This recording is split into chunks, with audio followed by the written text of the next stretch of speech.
Bismillahirrahmanirrahim. Assalamualaikum warahmatullahi wabarakatuh. Pada kesempatan ini saya Fikri Septiana akan menjelaskan materi ilmu filsafat mengenai empirisme yang menyangkut sejarah, tokoh, dan implikasinya terhadap epistemologi serta pendidikan modern. Semoga dengan penjelasan saya ini dapat memberikan pemahaman mengenai salah satu aliran penting dalam ilmu filsafat, yaitu empirisme. Nah, empirisme itu merupakan aliran filsafat yang menyatakan bahwa sumber utama pengetahuan itu berasal dari pengalaman dan pengamatan melalui panca indera. Kata empirisme ini berasal dari bahasa Yunani yaitu empiria, yang berarti pengalaman. Nah, menurut aliran ini, manusia itu tidak lahir dengan membawa pengetahuan. Semua pengetahuan itu diperoleh melalui apa yang kita lihat, apa yang kita dengar, dirasakan, disentuh, dan dialami secara langsung. Tokoh John Locke menyebut bahwa awal pikiran manusia sebagai tabula rasa, yaitu seperti kertas kosong yang akan diisi oleh pengalaman selama kita hidup. Empirisme ini berkembang di Inggris pada abad ke-17 hingga abad ke-18 sebagai reaksi terhadap aliran rasionalisme.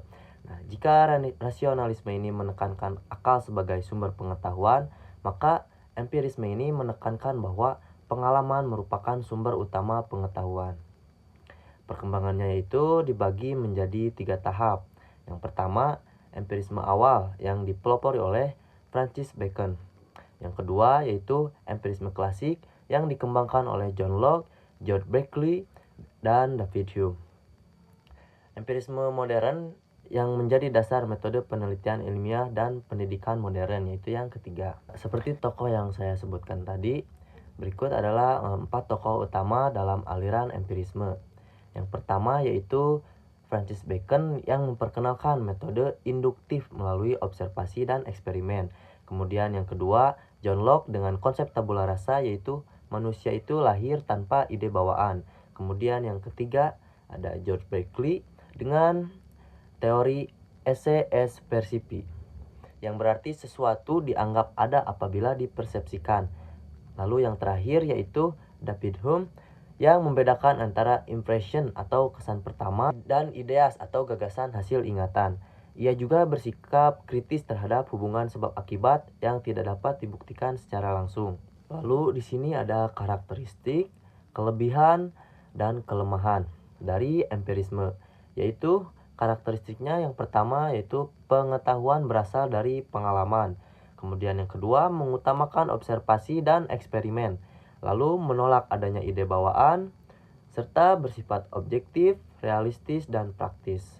Nah, kelebihan empirisme ini mampu mendorong perkembangan ilmu pengetahuan, mendukung metode ilmiah, serta membentuk sikap kritis berdasarkan fakta. Tapi empirisme juga memiliki kelemahan, yaitu terlalu bergantung pada pengalaman indrawi, sulit menjelaskan konsep yang bersifat abstrak seperti Tuhan dan moral, serta kurang memperhatikan peran akal. Empirisme ini dapat berpengaruh pada berbagai bidang. Nah, salah satunya yaitu empirisme ini memberikan pengaruh besar dalam ilmu pengetahuan, seperti menjadi dasar metode penelitian berbasis observasi. Nah, kemudian di dalam bidang selanjutnya yaitu dalam bidang teknologi, berbagai inovasi berkembang melalui proses percobaan dan pengujian.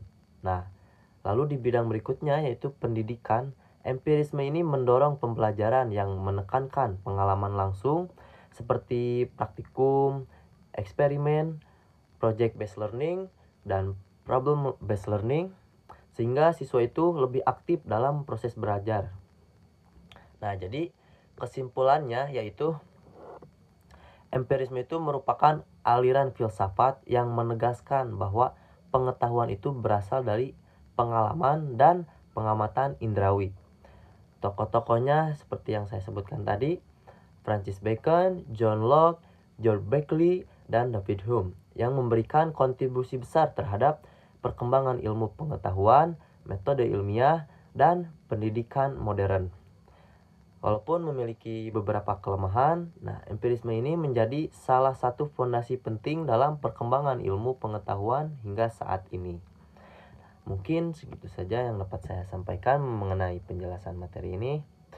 Semoga dapat bermanfaat untuk kita semua. Terima kasih. Wassalamualaikum warahmatullahi wabarakatuh.